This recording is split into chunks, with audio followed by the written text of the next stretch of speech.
Hey, my name's Christine, and I just met this gentleman. What's your name? Caleb Smith. Caleb Smith. He and I are here in Jacksonville, and we're sitting at a restaurant called Southern Grounds.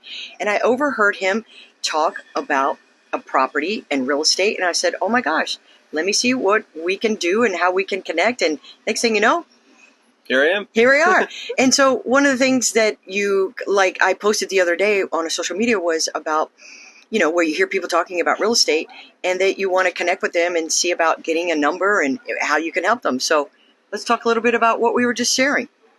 Yeah, so I was just talking with my boss on the phone, and he's looking for an investment property around the 750K to 1.2 in Ponte Vedra or South St. Augustine, and just looking at trying to find good realtors and try to make something happen. Excellent. And that's how I showed up on the scene.